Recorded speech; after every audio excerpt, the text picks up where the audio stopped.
Alors qu'il ne faut pas lui parler de Dieu. Mais moi, j'avais toujours en tête que moi, le plus intéressant, c'est de parler de Dieu. Et lorsque je suis rentré, j'étais avec un ami. Après la salutation, alors il m'avait dit, vous allez faire un très beau voyage. Vous allez faire un très beau voyage jusqu'à Sicile du Pacifique. Alors je lui ai répondu,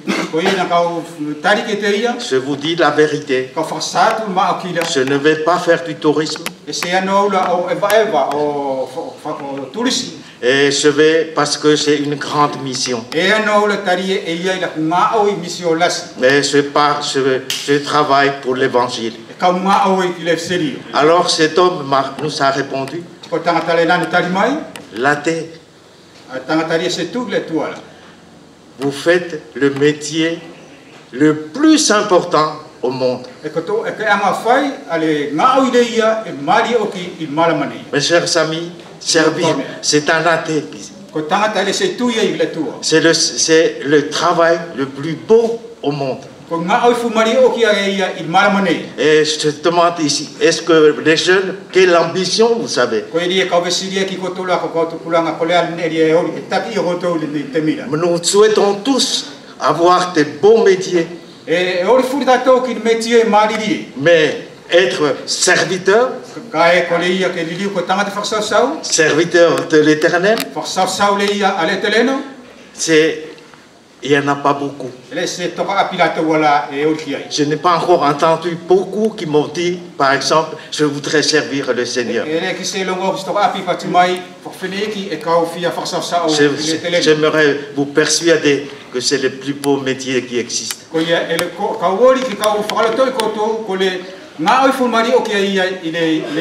Josué, il nous est dit ici, après la mort de Moïse, serviteur de l'Éternel, l'Éternel dit à Josué, serviteur de Moïse.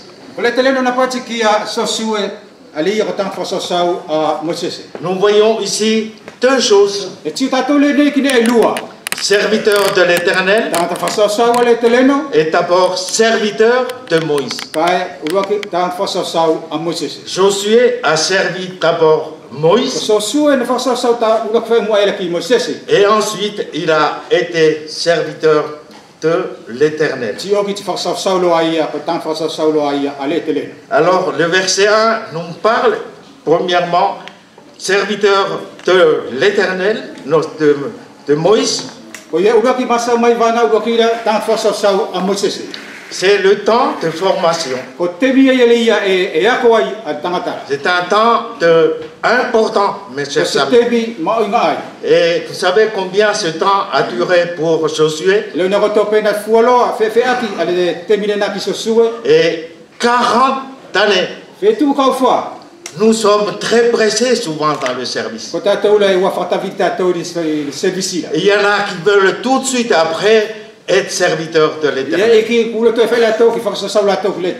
Mais 40 ans, mes chers amis, il a appris de qui? De Moïse. Et vous savez comment Moïse a été formé? Il a été 40 ans dans la maison de Pharaon. Il était élevé comme par la fille de Pharaon.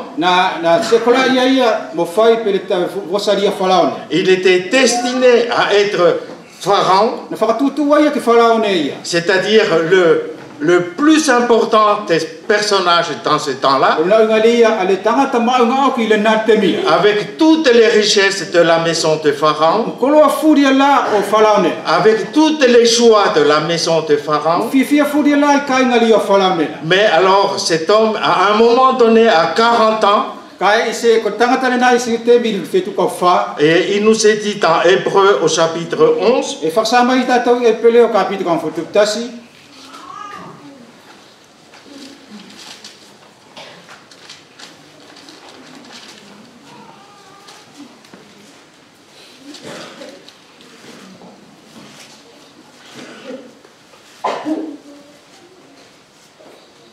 c'est par la foi que Moïse, devenu grand, refusa d'être appelé fils de la fille de Pharaon.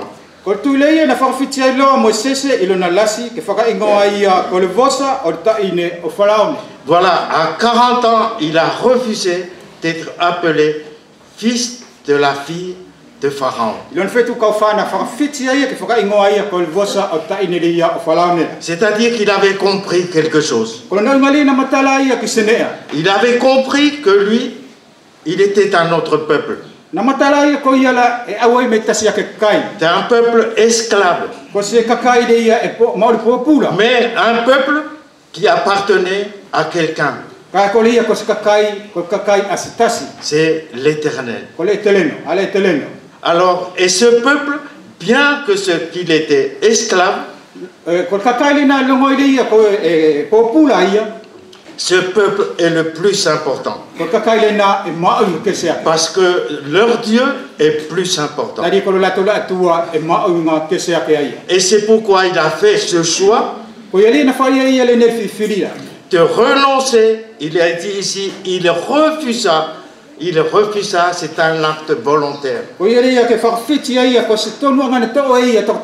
Il refusa d'être appelé la fille fils de la fille de Pharaon.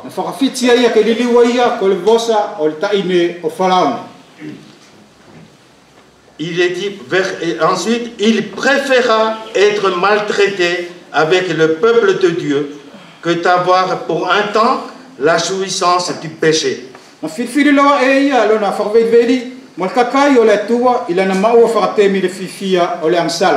Il a compris que le monde dans lequel il était,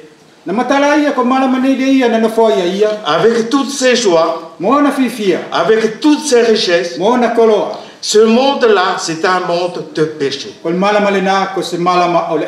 Et ce monde-là va bientôt être détruit. Et ça allait le faire, ça allait se passer. Un petit peu plus tard, il allait être détruit. Le fils de Pharaon, avec son armée, va être détruit. Et vous savez, aujourd'hui, mes chers amis, le monde que nous chérissons tant, les métiers que nous chérissons tant, tout ce que nous savons dans ce monde de brillant, un jour va être condamné. Et cet homme, Moïse, avait vu ce monde, il y avait le péché. Et que ce pharaon, derrière ce pharaon, il y avait un autre maître. Parce que celui qui dirige ce monde, c'était Satan. Ce monde étant sous la puissance de Satan. Et il refusa ainsi ce monde. Il a choisi le peuple de Dieu parce qu'il voyait Dieu. Et un petit peu plus loin, il avait vu autre chose plus importante. Il voyait plus tard, il voyait que ce peuple va être le peuple qui dirigera le monde. Ce peuple va être le peuple qui sera la tête du monde. Et il le sera, il a été, mais il le sera.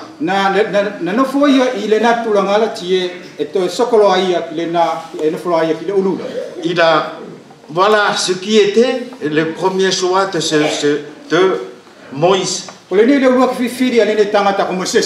Et ensuite, nous avons vu que Josué suivait ce Moïse.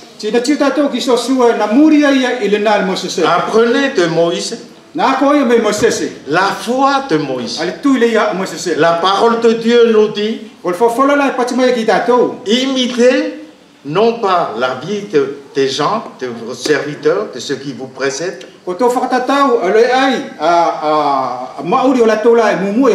Mais imitez leur foi. Et voyez la foi de cela. Et dans le chapitre 11 de l'Épître aux Hébreux, il nous est dit 6 choses de la foi de Moïse. Je vais juste vous lire.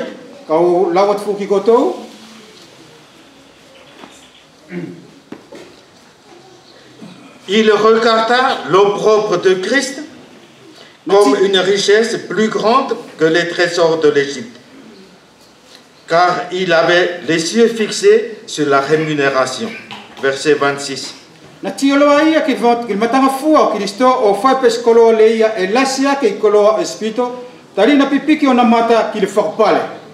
Il avait vu la foi, mes chers amis, regarder autre chose. Voyez ceux qui n'étaient pas visibles.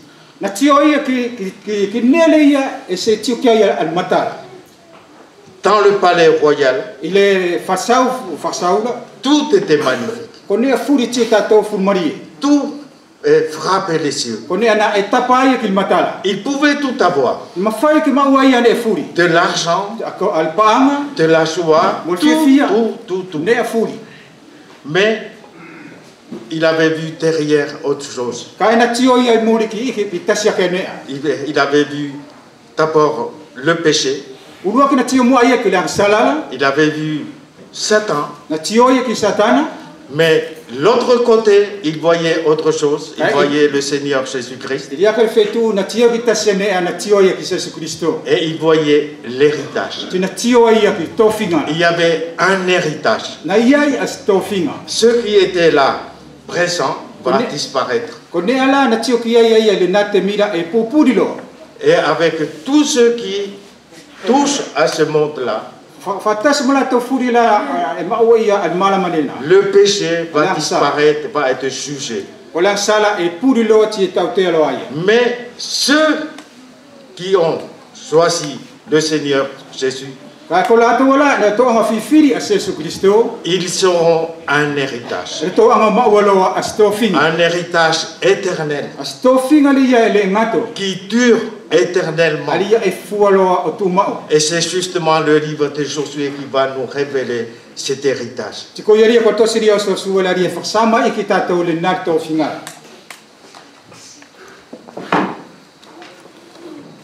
Ensuite, par la foi, il quitta l'Égypte sans être effrayé de la colère du roi, car il se montra ferme comme voyant celui qui est visible.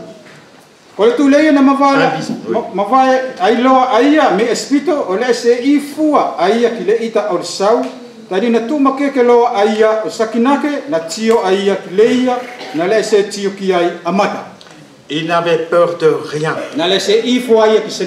Parce qu'il avait quelqu'un de plus que lui. Et il avait l'Éternel, il le voyait. Mes chers amis, est-ce que vous avez peur? Je me rappelle, mes chers frères, c'est une expérience que j'ai vécue dans ma vie. Vous savez, quand je suis arrivé pour la première fois à Wallis et Futuna,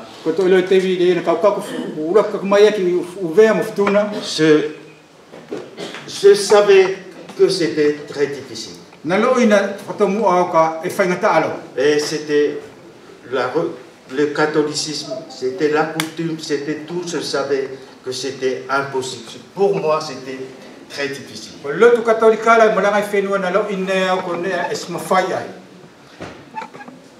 Mais je me sentais vraiment rien du tout. Quand je voyais ces colosses, surtout quand je descendais à Wallis dans les avions, et je voyais ces Wallisiens qui sont grands, qu'est-ce que je suis? à côté d'eux. Mais, vous savez, j'avais pas peur. Pourquoi? Parce que je voyais qu'ils avaient peur de moi. Et je ne sais pas pourquoi, je ne savais pas pourquoi, mais c'est à cause de ça. Parce que celui qui est avec nous, il est avec nous.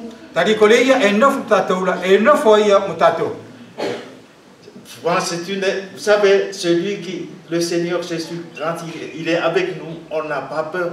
On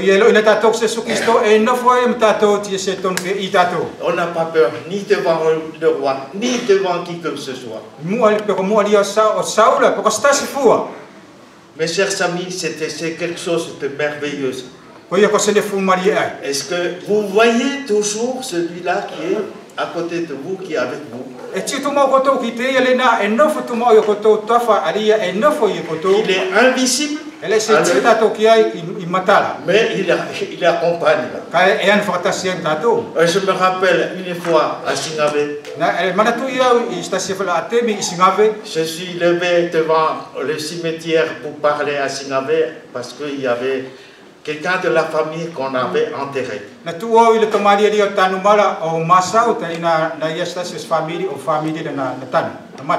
Et vraiment, j'ai vu tous les gens, le cimetière était rempli de tout, pratiquement tout Futuna. Mais j'avais pas peur. Et lorsque je me suis levé pour parler au cimetière, moi j'avais à cœur, le Seigneur m'a mis à cœur de parler. Et alors j'ai entendu les gens, mais qui est celui-là? Et puis les gens, mais c'est le chef de la secte.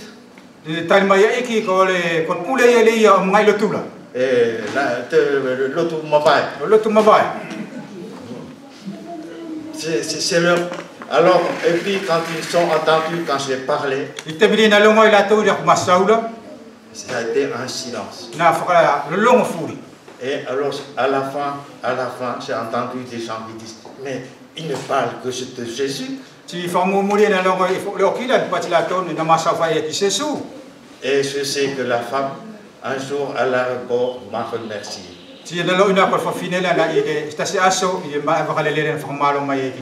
Et il m'a remercié parce que c'était la seule chose qui a consolé son cœur. Mes chers amis, n'ayez pas peur. Parce que nous avons quelqu'un d'invisible, mais bien vivant, qui est avec nous dans notre témoignage. Mes chers amis, n'ayez pas peur. N'ayez pas peur de témoigner. Parlez du Seigneur Jésus. C'est par la foi qui immola la Pâque et l'ascension et l'aspersion du sang, afin que l'exterminateur ne touche pas au premier-né des Israélites.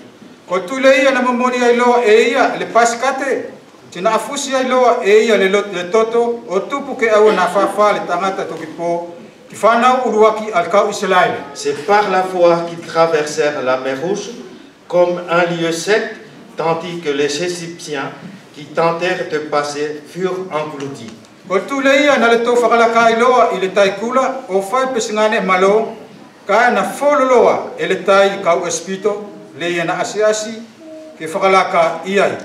Moïse avait fait beaucoup de miracles.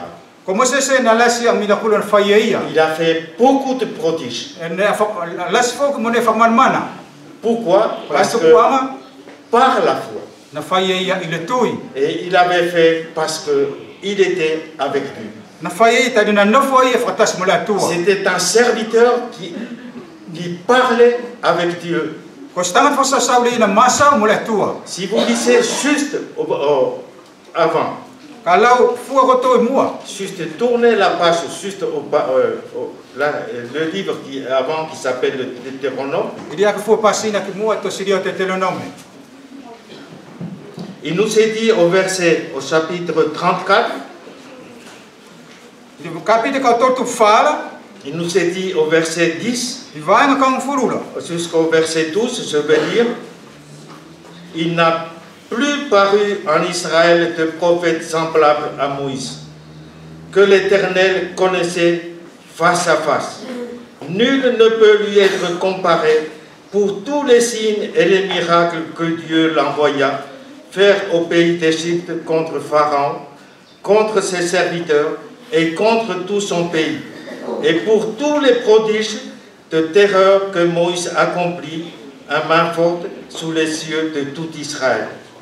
Nalesto salo Israel se profeta au fai pe Mosese le na masao mo le teleno o tio ki le mata o tio le mata ki le mata ele se fela ke whakatatau se tasi moia I whakamailonga furi mo milakuro furi ala na kakau aia ele teleno ke ana o fai I whenua o espito ki whalaone ki a whalaone moantanga te whasau mo lona whenua katoa munga oi whakai I furi ala na fai e Mosese Imata o fana o furi a Israël. Il était unique ce Moïse. Na tokatasi aia Mosese. C'était un homme exceptionnel. Ko se tangata na kese aia. Et vous me direz que Josué avait de la chance parce que il avait un maître comme Moïse. Ma fai te patimai ko tou ko soso na mauaia as fainga Maria ta na mauaia a se pule fase ko la o fai pe Mosese. Et nous qui on a aujourd'hui. Certainement pas moi. Et je ne sais pas si vous en avez d'autres maîtres. Mais nous savons plus. Nous savons plus que Moïse. Et vous savez qui c'est?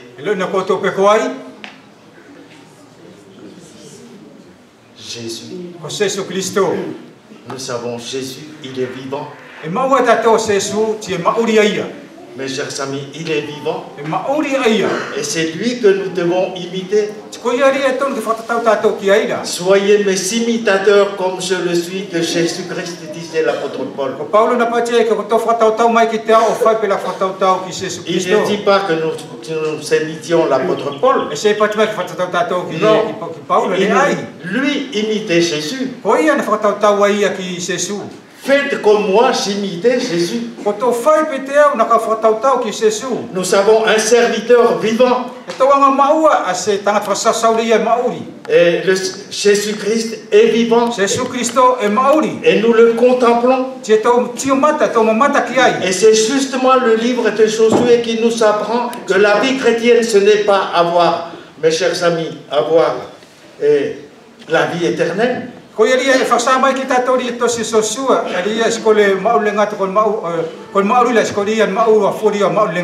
se contentait tout simplement que nos péchés soient effacés. Non, mes chers amis, c'est avoir Jésus-Christ. C'est de le vivre Jésus-Christ. C'est de se nourrir de Jésus-Christ. C'est notre héritage. Le ciel, c'est qui? Qui c'est que nous aurons au ciel? C'est Jésus-Christ. Vous savez tout pleinement en Jésus-Christ. Mes chers amis, c'est lui que nous devons imiter. Vous savez, nous verrons plus tard que quand ils sont arrivés au pays de